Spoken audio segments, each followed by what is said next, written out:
Hello and welcome to a brand new edition of World Panorama with me, Frank Rausan Periera, on Rajya Sabha television. Over the next half an hour, we'll bring you a roundup of all the significant events that have happened around the world this week. But first, a look at the headlines. Angela Merkel survives to fight another day after settling coalition migrant dispute. German Chancellor hails compromise on migration with Bavarian allies. Social Democrats have many questions after the deal.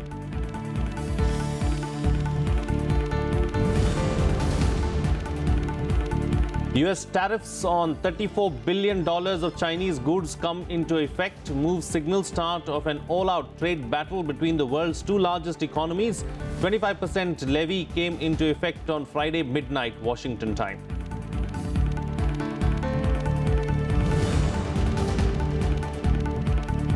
India and Bhutan resolved to take ties to new heights during the Doklam standoff between troops of India and China last year. Bhutan had extended support to New Delhi.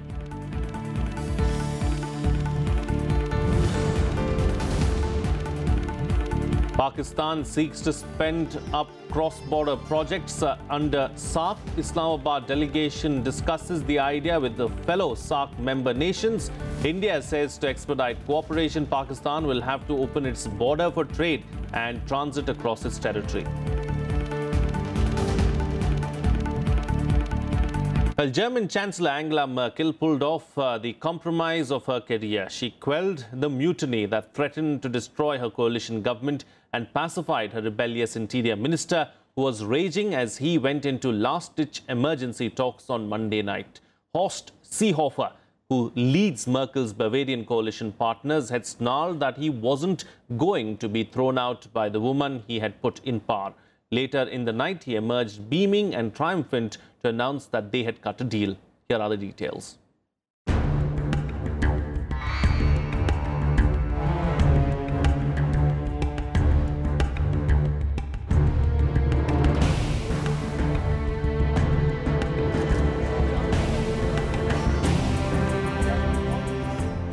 The leaders of Germany's three government coalition parties met late on Monday after German Chancellor Angela Merkel's Conservatives settled a row over migration that threatened to topple her fragile governing coalition.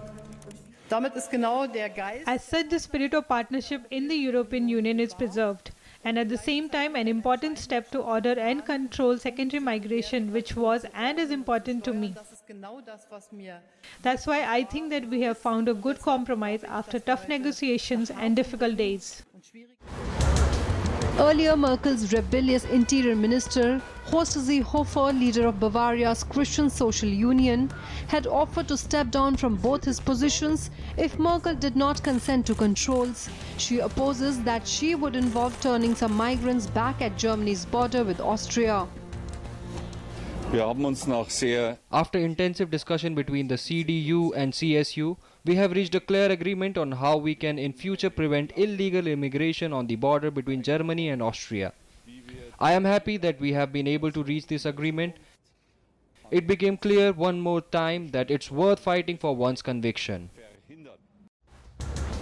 Later, he told media he would remain in his post after a deal with Merkel's Christian Democrats.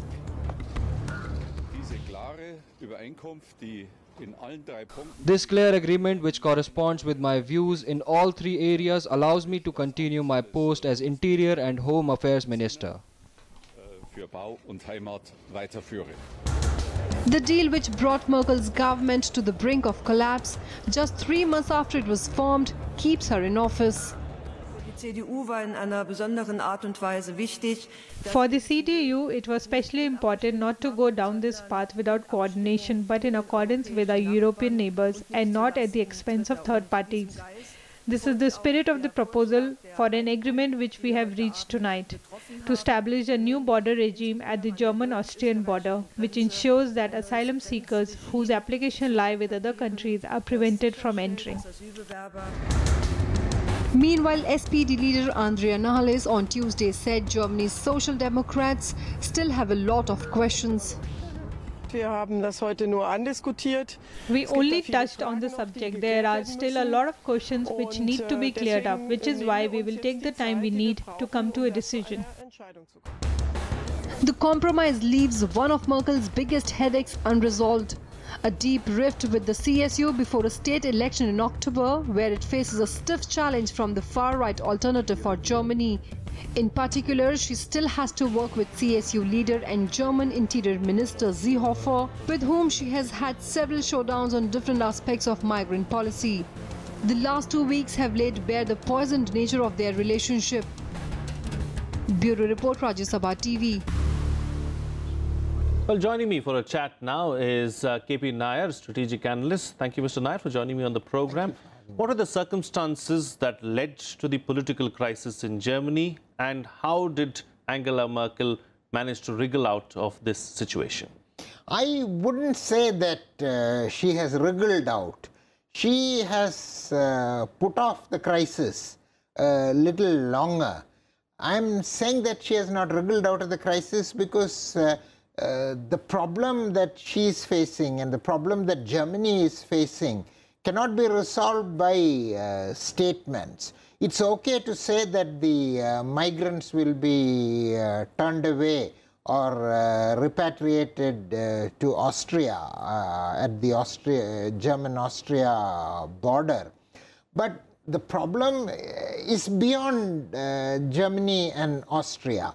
As long as the Schengen agreement is there, you have to stop people entering the European borders, not Germany's borders. They will continue to come through Greece.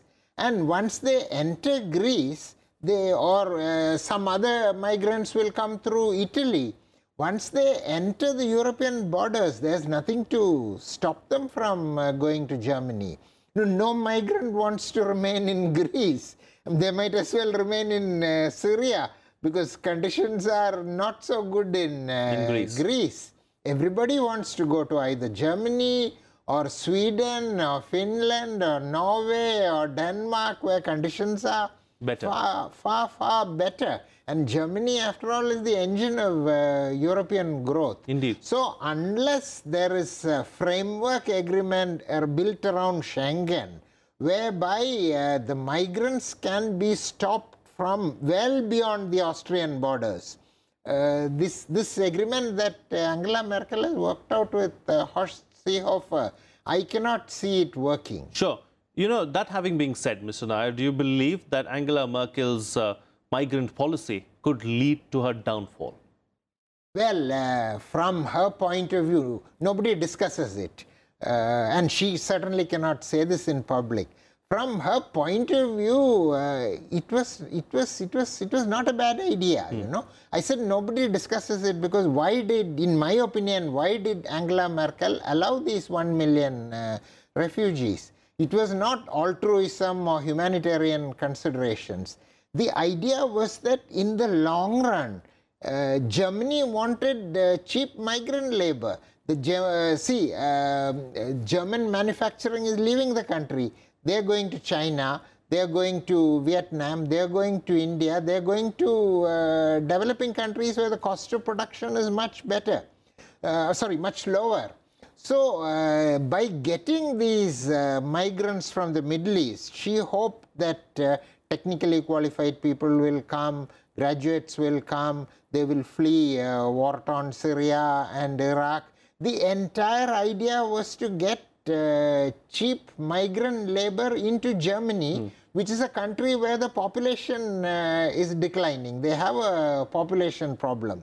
But the people who came in were all thugs and possibly Al-Qaeda and ISIS and all, people who cannot integrate into European culture, who started raping women, who started violent activities and all that. So the whole policy went for a 6, you see. And Angela Merkel, I'm sure, realizes it. But it's very difficult to go back on this. Also because if she goes back on this, the entire European structure will be affected, because Germany cannot back out and then leave these migrants being allowed to travel to Slovakia and Slovenia and Poland and all that. So the entire European structure will collapse. That's why she sticks to it. Although she knows very well that it's a policy that has failed. You know, talking about collapse, do you believe that the coalition itself will complete its term, or do you believe that it's on the verge of collapsing? Well, there are elections in Bavaria, and the reason why Horst Seehofer is taking a tough line now is because he is under threat in Bavarian elections from a party that is even further right, extreme right. So the key, this is a lot of it is posturing, because if Seehofer's people are able to do well in Bavaria, then there are better chances of the coalition surviving. On the other hand, if they cede ground to far-right anti-immigrant parties, then the other coalition partners will also have to follow suit and take a more anti-immigrant position. So a lot depends on some of the local elections that are going to happen in Germany. But you know, Angela Merkel is like a cat with 9 lives. Nobody thought she will be able to come back to power after the next elections. So a lot depends on regional politics, local politics, rather than national politics in Germany. Certainly. But talking about the far-right party, the AfD, are you surprised with the way it has gained momentum in Germany, or do you think that it was bound to happen with all of this happening?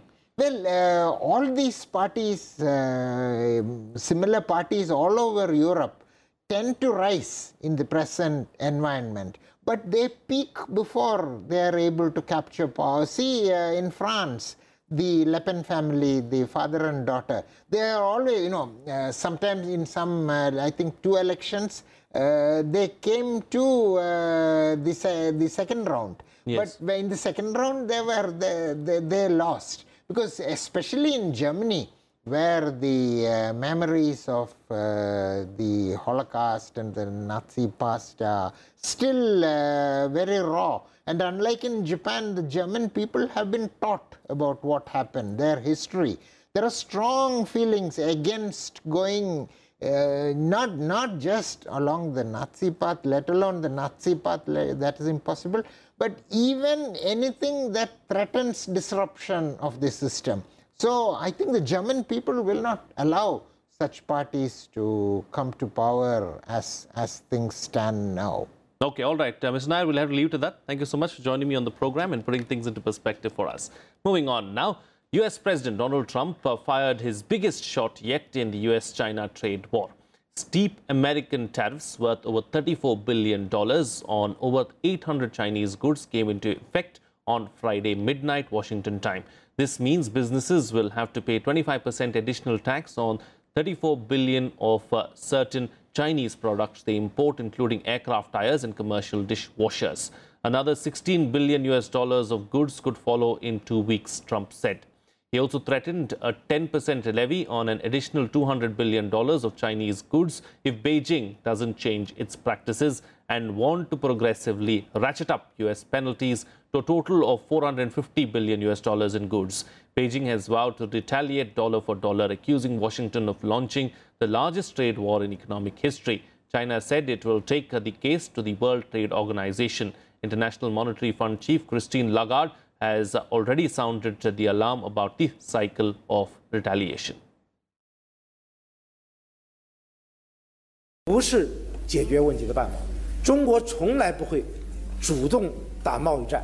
如果是对方采用加征关税的办法，那么中方所采取的相应的反制措施，既是维护中方自身的发展利益，也是为了维护世贸组织的权威性和有效性，维护多边主义和世界自由贸易的规则。打贸易战是不会有赢家的，而且。 Well, ahead of the general elections in Pakistan, the most ambitious project of China, China-Pakistan Economic Corridor, is facing dissent in Pakistan. While the corridor is intended to boost the economy of Pakistan, it is only managing to increase discontent in the Balochistan province. Let's take a look at what are the reasons.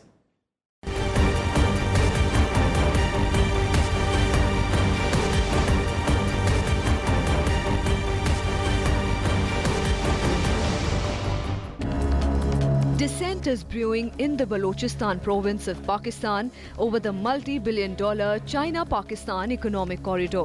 And ahead of the elections in Pakistan on 25th of July, this issue is taking on political color.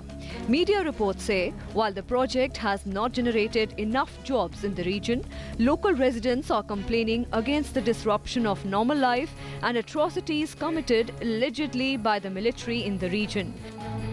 The problem is reportedly the most acute in the Gwadar, a volatile region that often experiences protests and violence, which is why the government has deployed the army in the region.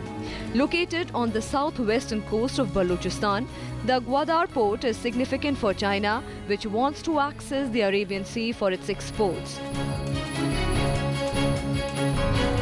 Last month, a Balochistan group held protest in front of the Chinese embassy in London on the issue. Free Balochistan movement activists claimed that China is telling Pakistan to relocate Baloch villages that are on the route of CPEC. It also alleged that Pakistan is committing huge human rights violations at the behest of China in the province.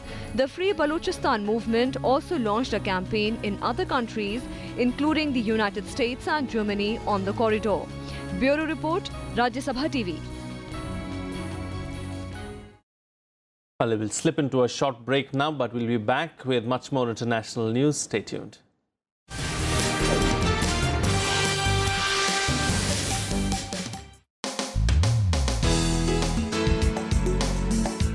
Rajya Sabha TV's YouTube channel has just crossed a new exciting milestone. It now has over 1 million subscribers. That's more than 10 lakh people who like and want to watch RSTV. Over 15 crore people have watched our videos. Our online viewers are also engaging with us more actively on YouTube. More and more people like, share and comment on our videos. We thank you, our growing tribe of RSTV viewers. We will strive every day to bring you more exciting and engaging content. So stay tuned to Rajya Sabha TV.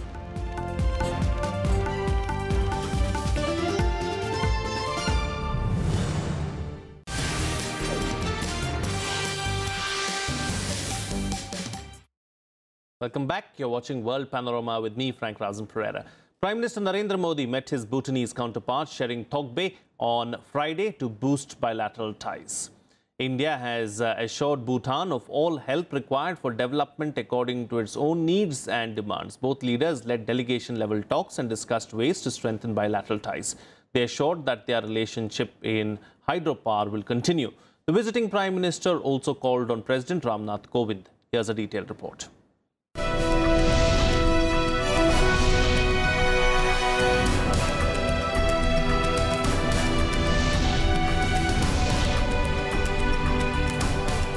Prime Minister Narendra Modi held a summit meeting with his Bhutanese counterpart on Friday. Modi complimented the people and the royal government of Bhutan for becoming a middle-income country, while managing to combine the virtues of sustainable development with enhanced happiness quotient of its people. The Prime Minister of Bhutan, Shering Togbay, later met President Ramnath Kovind, who hoped that the relationship between the two countries will deepen further. India and Bhutan share exemplary bilateral relations. Our relations are unique and special. Our cultural and historical linkages make us true and natural friends. Excellency, our relations are based on utmost trust, understanding and sensitivity to mutual concern and interest. I'm particularly happy to be here in Delhi at the invitation of Prime Minister Modi during the celebration of 50 years of establishment of diplomatic relations between India and Bhutan. But I remind everybody that it is just 50 years of diplomatic relations, actual relations. True friendship has been going on for centuries, Excellency. Tobgay thanked the Indian government for its support to Bhutan's socio-economic development. Modi conveyed that India deeply valued its development partnership with Bhutan. Both prime ministers also reviewed the bilateral economic and hydropower cooperation, including the progress in implementation of the ongoing government-assisted hydroelectric projects in Bhutan. On Saturday, Tobgay will meet Union Finance Minister Piyush Goyal to discuss development assistance as well as impact of GST and demonetization on Bhutan. With inputs from Akhilesh Suman, Bureau Report, Rajya Sabha TV. Meanwhile, Pakistan is seeking speeding up of cross-border projects under SAARC. To discuss the idea with fellow SAARC member nations, Pakistan sent a delegation of its representatives from Islamabad. India has said that to expedite the cooperation, Pakistan would have to open its border for trade and transit across its territory.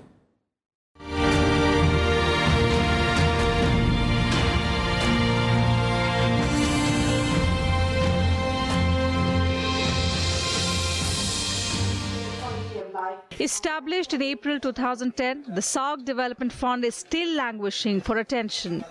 It was intended to serve cross-border projects in order to strengthen relations among the member nations, calling cooperation among the nations vital for the region.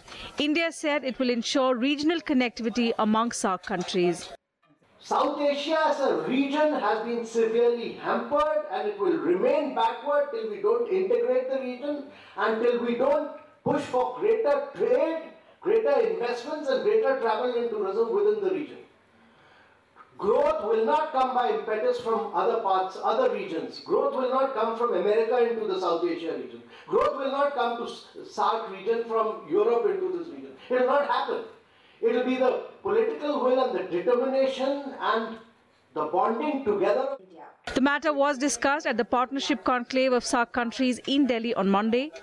All member nations, including Pakistan, have sent representatives to the conclave. Pakistan says it is hopeful of the SAARC Development Fund's assistance for its programs. All the member states are benefiting, including Pakistan. We have benefited from this fund in different social sector projects, like various projects in the water and sanitation areas, in health sector, in agriculture sector. So every member state is benefiting out of this. The SAARC Development Fund has an authorized capital of $1.5 billion. It is working on 12 cross-border projects in the fields of health, education, drinking water, women empowerment, micro-enterprises and hygiene, with the total fund of $75 million. India has contributed almost $200 million, including voluntary contribution of $100 million and $89 million for ongoing projects for 5 years. Because almost 1/4 of the world population living in SAARC region, it can become a great economic opportunity. But till now, it is hosted to the terrorists and lack of cross-border connectivity. Though our trade and finance people are trying hard, but there is need of political convergence among the political leadership of the nations so that SAARC doesn't become a sad story. Akhilesh Suman for Rajya Sabha Television with camera person Sanjay Kumar in Delhi. Well, here's a roundup now of some other international news in our segment, Global Watch. The Trump administration has failed to meet its deadline for the second time this year to issue a notification on its decision to terminate the work authorization of H-4 visa holders. The visa holders are mostly Indians who are spouses of professionals having H-1B visas. The Department of Homeland Security had informed a U.S. court in March that it was working to issue a notice of proposed rulemaking in June this year. At the end of the month of June, the DHS did not give any explanation for not issuing the notice of proposed rulemaking, which would have formally kicked off the process to terminate the Obama-era decision to provide work authorization to spouses of H-1B visa holders. Former Malaysian Prime Minister Najib Razak has been charged with corruption for allegedly accepting millions of dollars in bribed money. He faces 3 counts of criminal breach of trust and 1 count of abuse of power. He pleaded not guilty to all counts and has been released on bail. He has been charged as part of investigations into how billions of dollars went missing from a state fund he founded. 64-year-old Najib was arrested at his home on Tuesday, less than 2 months after losing an election to Mahathir Mohamad.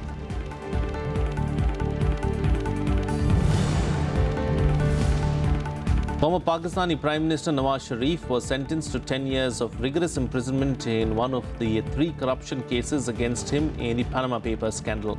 The verdict was delivered in the Avonfield corruption case pertaining to the ownership of 4 flats in the posh Avonfield house in London.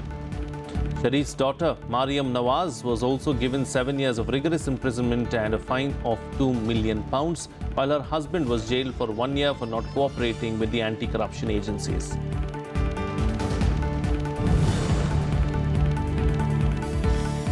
The project owner of Malaysia's $20 billion East Coast Railway link has told its main Chinese contractor to suspend work.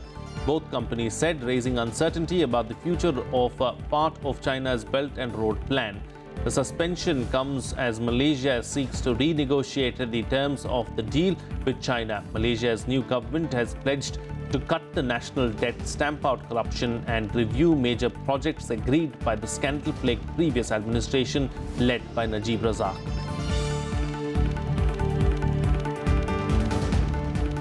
And finally, the Ant-Man sequel may be about tiny superheroes, but the film is making a big statement about female empowerment by featuring Evangeline Lilly's Wasp not only in the title but giving her a larger stake in Marvel's sprawling movie franchise.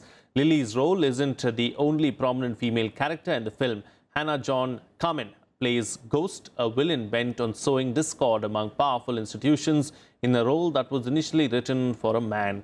I'm going to leave you with glimpses of the film. Until next time, this is Frank Rausan Periera signing off.